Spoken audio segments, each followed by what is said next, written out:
This is Rich Steeves, web editor at TMC. I'm here in Austin, Texas for IT Expo 2012. Joining me now is Saad Shahzad, Chief Strategy Officer at dinCloud. Welcome to the show. Thank you for having us. Great, so tell us a little bit about your company and what you provide. Great, so dinCloud is an infrastructure as a service provider. We offer business provisioning in the cloud for SMBs. Business provisioning really entails three things: virtual desktops, virtual servers, and backup in the cloud.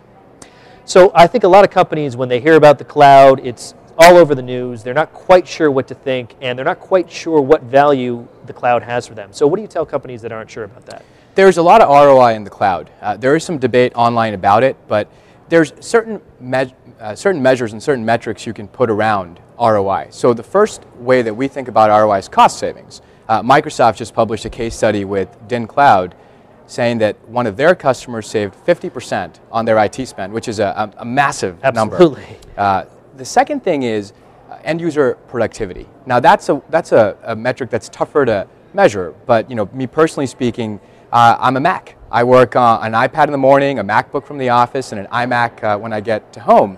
So having a virtual desktop that allows me to use a Windows PC from a Mac device has certainly increased my productivity.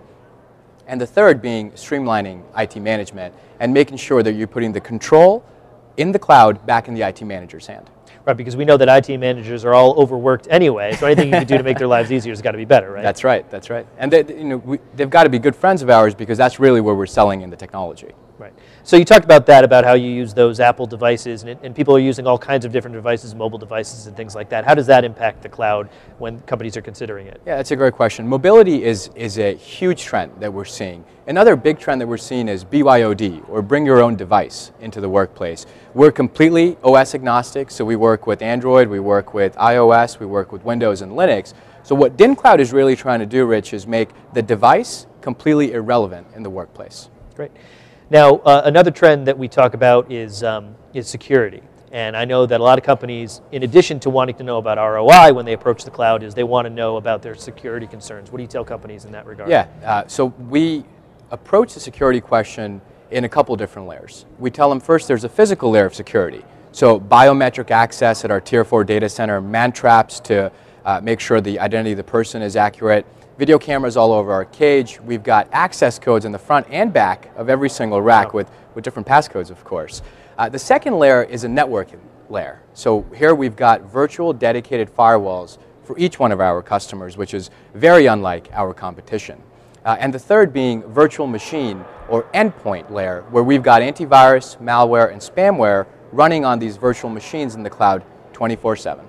So you might say to a company that it's even more secure working with dinCloud than it would be if it was in their rack down the hall. Absolutely. A lot of companies, a lot of the SMBs that we're talking to don't have a disaster recovery plan in place or any sort of business continuity measures.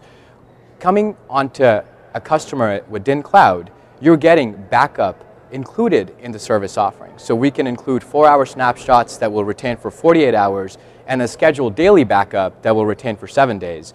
Most of these customers have never thought about it, so just having a BCDR plan in place for free with dinCloud is an excellent move for them. So higher security up to, you said 50% savings? 50% cost savings.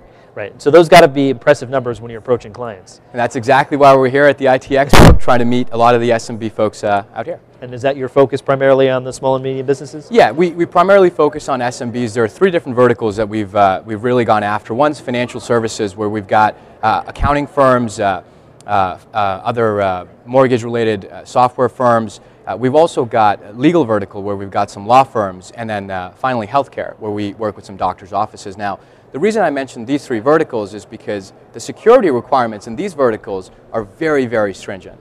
And if they're good enough, if they feel comfortable with dinCloud, I'm hoping the rest of the SMBs do as well. Absolutely. We talk about HIPAA. If you violate HIPAA regulations, I know there are stiff penalties there. So. Absolutely. And we as a company are not HIPAA certified because the certification actually sits with the end customer. Right. So last year our doctor's office actually did get audited by HIPAA, and we went to the audit with them and answered all the security questions relating to the infrastructure. One of the things we love to do at IT Expo is to sort of look forward, look into our crystal balls. Where do you see the cloud services industry heading, and specifically dinCloud? Yeah, there's going to be a lot of consolidation in the space as you look up and down the stack at the service provider level, at the software level, at the infrastructure level. So I do see a lot of consolidation in the industry, and if I had a crystal ball, I would predict that we're going to be living in a hybrid cloud environment in the future where some businesses are going to want to keep their business critical applications and their most sensitive data on-premise while working with hosted cloud providers like dinCloud. I think I'm going to take that wager. I agree with you that hybrid seems to be the future. Well, thank you for joining us today, and we've had a lot of great things to hear from you. Thank you, Rich.